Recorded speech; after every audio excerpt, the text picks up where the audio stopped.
हर हर महादेव। आज कथा का पहला दिन अमरावती महाराष्ट्र से श्री अम्बा अम्बेश्वरी शिव महापुराण कथा जो आप श्रवण करेंगे। हर हर महादेव।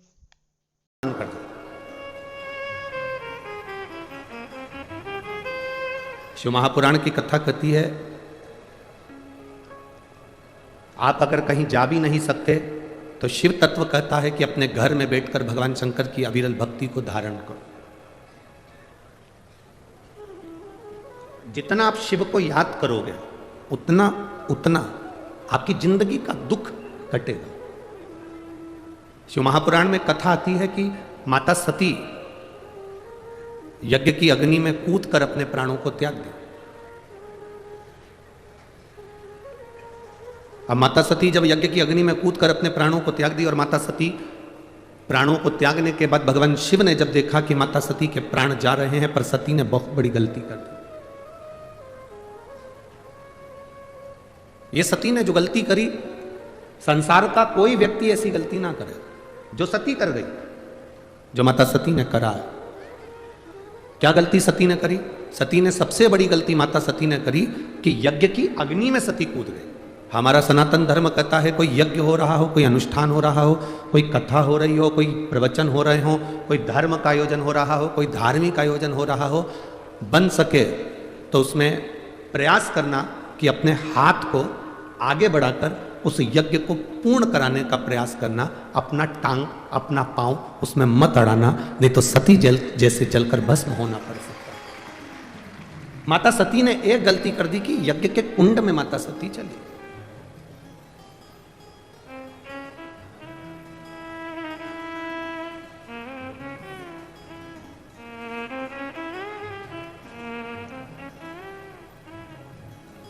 आज हम जब कल रात्रि को यहाँ पहुँचे तो सुबह सुबह एक भैया प्रश्न कर रहे थे, यही सांसद जी के यहीं से कोई होंगे सेवादार भाव वाले। उन्होंने प्रश्न किया, गुरुजी आप कहते हो कि मनुष्य को हमेशा सत्य बोलना चाहिए, सत्यम शिवम, क्या व्यक्ति को कभी झूठ नहीं बोलना चाहिए? हमने कहा बोलो। कौन मना कर रहा है? पर झूठ बोलने के लिए भी एक जगह है, झूठ बोलने के लिए भी एक स्थान है।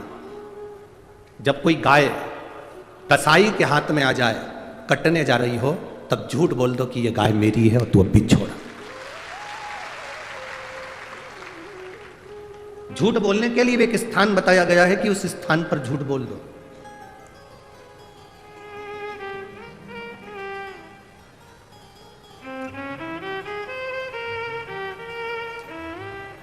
मां अपने बच्चे को जब डराती है, अपने बच्चे को कुछ कहती है तो एकदम डराते डराते कह देती है बाऊ आ जाएगा।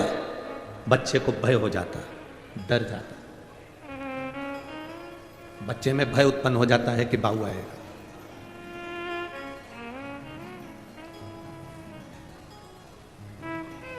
जैसे बच्चे में भय होता है कि बाऊ आ जाएगा तो बच्चा डर जाता है, उसी तरह जब हम प्रतिदिन पंचाक्षर मंत्र नमः शिवाय, षडाक्षर मंत्र ओम नमः शिवाय या श्री शिवाय नमस्तुभ्यम का जाप करते हैं तो मृत्यु को, पाप को, हमारे बेकार कर्म को भी भय लगता है कि मैं इसके नजदीक नहीं जाऊं। मंत्र का जाप, मंत्र का स्मरण, नाम का स्मरण जीव को एक आनंद की अनुभूति करा देता है।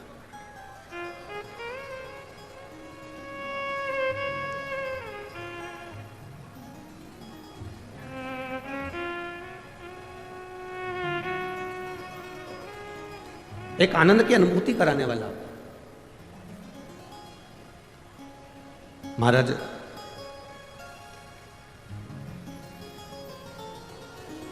आप सब तो विदर्भ के हो, अमरावती के हो, तो आप लोगों को तो बहुत ज्यादा भगवान कृष्ण की कथा का ज्ञान है।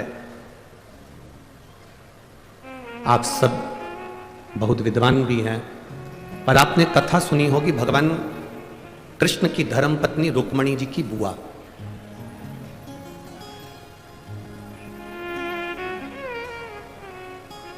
माता रुक्मणी जी की एक बुआ थी जिनका नाम इंदुमती था। क्या नाम था? जम के बोलो जरा। इंदुमती। ये रुक्मणी जी की बुआ है, भगवान कृष्ण की बुआ सास है इंदुमती।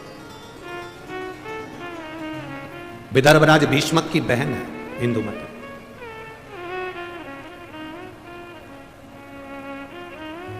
विदर्भ किस भूमि पर, पवित्र भूमि पर इंदुमती रहती, अपने भाई राजा भीष्मक के साथ में आनंद के साथ निवास करती।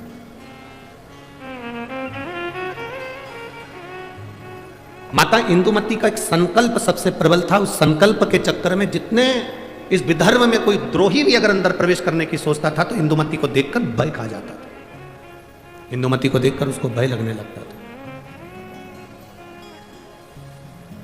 जब किसी का संकल्प बड़ा पक्का होता है, जब किसी का संकल्प बड़ा प्रबल होता है तो द्रोही भी डरता है, दुश्मन भी डरता है। अगर आपका संकल्प पक्का है तो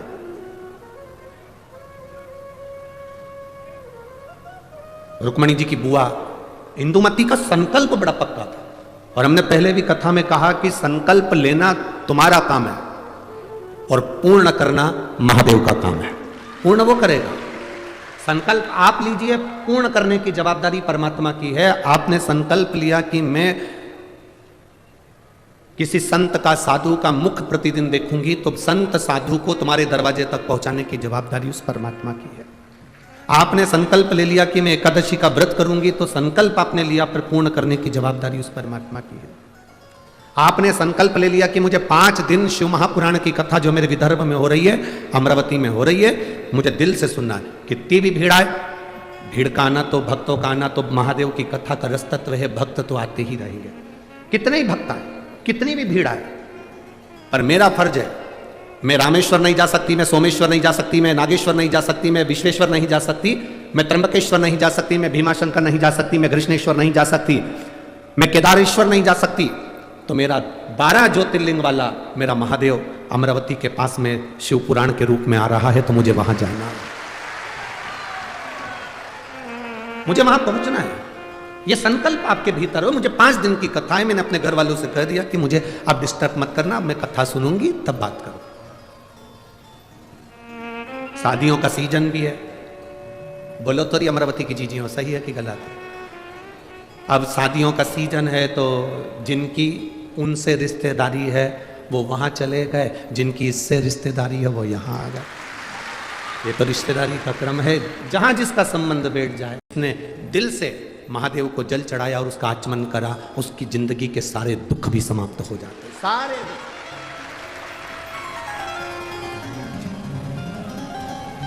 में जाके उनके चरण पकड़ लिए। संकल्प जब व्यक्ति कोई लेता है उसको पूर्ण भगवान करता है, पर फल भी ज्यादा देता है, ये निश्चित है। आज मुझे जो फल मिला है, आज मुझे जो फल की प्राप्ति हुई है, जो मुझे प्राप्त हुआ है, कि ये केवल कुम्हार का मुंह देखने का मैंने संकल्प लिया था और मुझे सोने का हंडा मिल गया। एक संकल्प अपनी जिंदगी में लो, जैसे इंदुमती ने लिया, रुक्मणी जी की बुआ ने लिया।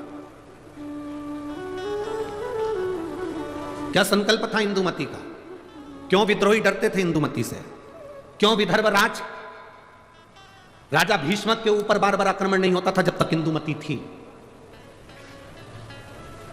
रुक्मणी जी की बुआ जब तक इस भूमि पर थी तब तक आक्रमण नहीं होता है। आखिर इंदुमती में ऐसा क्या था? वो कौन सा संकल्प था इंदुमती का? केवल एक संकल्प इंदुमती का बड़ा प्रबल था। जहां एकांत में इंदुमती बैठती थी, जहां एकांत में इंदुमती बैठती थी, वहां पार्थिव शिवलिंग का निर्माण करती थी, उसका पूजन करती थी, और उस पार्थिव शिवलिंग का निर्माण कर कर, पूजन कर कर उस शिवलिंग को विसर्जन करने जाती थी। जब तक वो विसर्जन करती थी तब तक मुख में जल भी नहीं लेती थी और केवल शिव नाम का जाप किया करती थी, केवल शिव। इतना संकल्प प्रबल था कि जब वो चाहती थी और कोई उसको बीच में अगर टोक दे, अपशब्द कह दे, और वो निगाह उठाकर उसको देख ले तो उसके शरीर में आग लग जाती थी। इंदुमती का संकल्प इतना प्रबल था, इतना प्रबल संकल्प।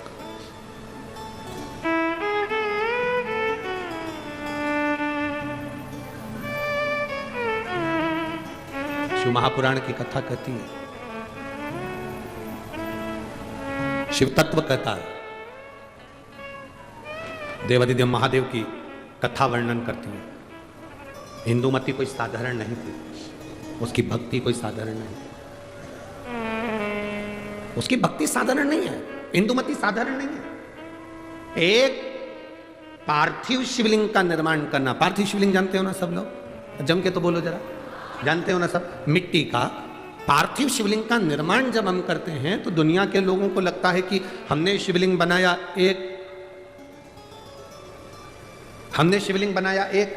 तो एक शिवलिंग के पूजन का फल मिल रहा है। ये दुनिया के लोगों को लगता है कि एक शिवलिंग के पूजन का फल मिल रहा है, पर शिव महापुराण की कथा कहती है पार्थिव शिवलिंग का निर्माण करना और उसकी पूजन करना, उसका मतलब है पार्थिव शिवलिंग को बनाने में जो मिट्टी हम एकत्रित करते हैं, उस मिट्टी में जितने जितने बारीक बारीक कण होते हैं, एक एक धूल का कण, मिट्टी का कण जितने एकत्रित होते हैं शिवलिंग को बनाने में, आप शिव जी का जब स्नान कराते हो, पूजन कराते हो, बेलपत्र चढ़ाते हो, तो जितने मिट्टी के अंदर बारीक बारीक कण होते हैं जिससे जुड़कर पार्थिव शिवलिंग का निर्माण होता है, वो 1000 करोड़ शिवलिंग की पूजन एक साथ हो जाती है एक ही बार में। उतना फल हमारे खाते में चले जाता है, उतना फल।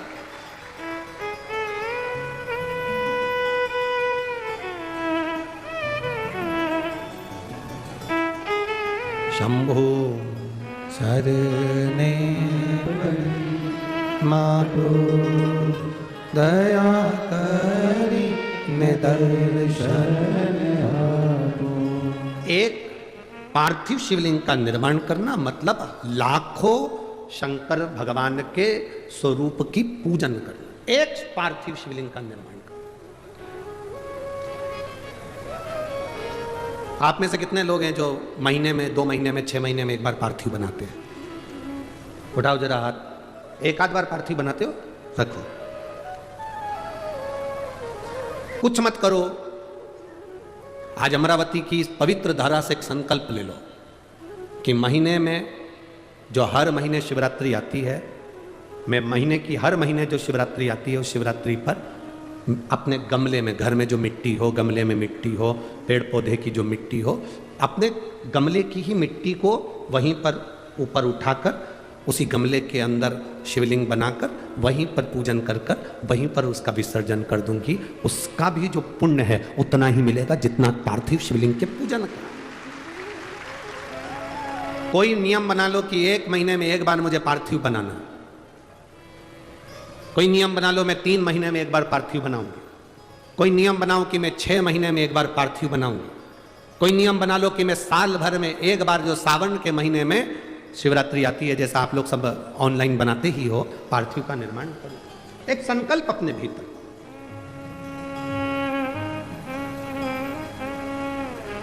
संकल्प का फल बाबा क्या देगा या आपको बाद मालूम पड़ेगा। वो क्या देगा आपको वो बाद मालूम पड़ेगा।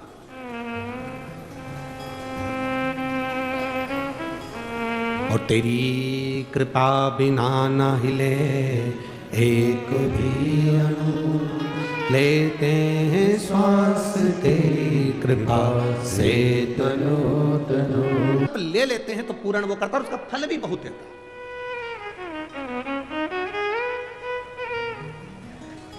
अगर ये संकल्प नहीं ले सकते तो दूसरा संकल्प लो। महीने में एक बार बेलपत्री के वृक्ष के नीचे जाऊंगी और बेलपत्री के वृक्ष के नीचे जल चढ़ाकर आऊंगी, जिससे बेलपत्र के वृक्ष की छांव मेरे मस्तक पर पड़े। कहते हैं एक बेलपत्र के वृक्ष में 33 कोटि देवी देवताओं का निवास होता है। जब एक बेलपत्र के वृक्ष के नीचे हम जाते हैं तो ये समझ लें कि 33 कोटि देवी देवताओं की छत्र छाया में हम पहुंच गए। 33 कोटि देवी देवताओं की छत्र छाया में हम पहुंचे। ये भाव अपने भीतर प्रकट करो।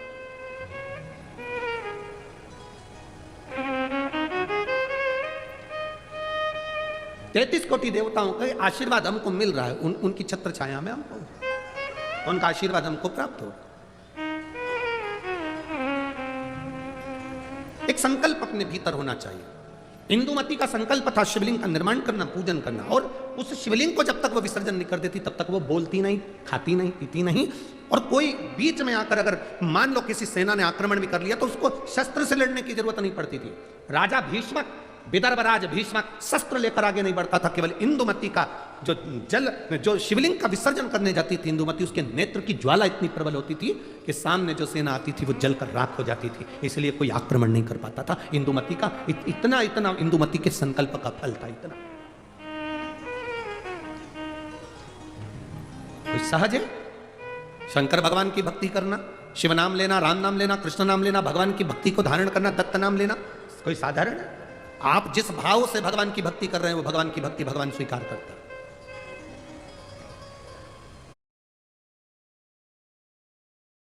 जब हम नीचे देव अधिदेव महादेव को इस मृत्यु लोक में जल चढ़ाते हैं तो वो 33 कोटि देवताओं तक पहुंच जाता है। नहीं सिखाती। शिव महापुराण की कथा कहती है शंकर भगवान के शिवलिंग पर जो जल चढ़ाते हो वो जल एक केवल देव अधिदेव महादेव को नहीं मिलता, वो जल सारे 33 कोटि देवी देवताओं को प्राप्त होता है। ब्रह्मा विराजमान है, माता पार्वती उस शिवलिंग के अंतर्गत विराजमान है, स्वयं गणेश कार्तिकेय वहीं विराजमान है, अशोक सुंदरी वहीं विराजमान है, जया विषहरा शामरीवारी दौतरी देव शंकर भगवान की 5 लड़कियां भी वहीं पर विराजमान हैं। और जहां से जल बहकर उत्तर की ओर जाता है, जितनी दूर तक जल जाता है उसमें 33 कोटि देवी देवताओं का निवास है। हमने जल केवल महादेव को दिया पर पहुंचा सबको।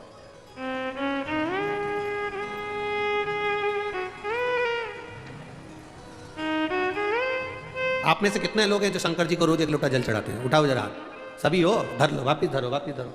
बहुत बढ़िया, जाना चाहिए।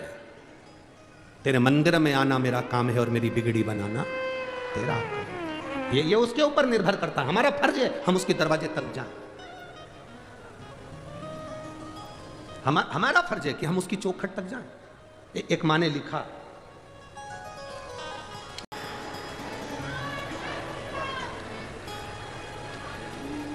भूत पिशाच निकट। तुम कहते हो कि भूत पिशाच हमारे पास नहीं आए, बोलो रीजी जी। इंद्र कहता है भूत पिशाच मेरे पास नहीं आना चाहिए, भगवान विष्णु कहते हैं भूत पिशाच मेरे पास नहीं आना चाहिए, ब्रह्मा जी कहते हैं भूत पिशाच मेरे पास नहीं आना चाहिए, 33 कोटि देवता कहते हैं भूत पिशाच मेरे पास नहीं आना चाहिए। केवल एक महादेव, भूत पिशाच निकट में। शिव जी ये कैसे हैं? वो कहते हैं जिसको कहीं परमिशन नहीं उसको मेरा इन्विटेशन है, उसको मेरा इन्विटेशन है। केवल एक महादेव ऐसे हैं, मेरे पास आओ। राक्षस असुर गंधर्व देवता पितर जितने जितने हैं शंकर की आराधना में, प्रेत भी लगे, भूत भी लगे, पिशाच भी लगे। कारण शिव महापुराण में वर्णन मिलता, विदेश्वर संहिता में स्पष्ट कहा गया, जो शंकर जी को 1 लोटा जल समर्पित करता है उस जल का मात्र स्पर्श कर कर नेत्रों को भी छुआ लेता है, उसकी 71 पीढ़ी में कभी कोई भूत और प्रेत नहीं बनता, वो तर जाता। उसकी 71 पीढ़ी में भूत प्रेत। लोग कहते गुरुजी हमने आज तक कथाओं में 7 पीढ़ी सुनत थी, तुम 71 पीढ़ी कैसे कह देते हो? हमने कहा हम नहीं करे, तुम्हें अगर यहाँ नहीं पढ़ना है तो उज्जैन जाओ। उज्जैन के ऋण मुक्तेश्वर मंदिर की दीवार पर शिव महापुराण का लेख अंकित है, पत्थर पर लिखा हुआ कि शंकर को जल चढ़ाने वाला शिव महापुराण की कथा सुनने वाले की 7 पीढ़ी नहीं 71 पीढ़ी तरती है, जो वहां पर भी लिखा। केवल एक सीहोर वाला महाराज नहीं कह रहा है। ये आपको अगर पढ़ना है, शिव पुराण में नहीं पढ़ सकते तो उज्जैन के ऋण मुक्तेश्वर मंदिर पर पढ़िए, पत्थर पर अंकित है शिव महापुराण का वो शब्द। जिसको कोई नहीं अपनाता उसको मैं, जिसको कोई नहीं अपनाता उसको महादेव अपनाते हैं। हर हर महादेव।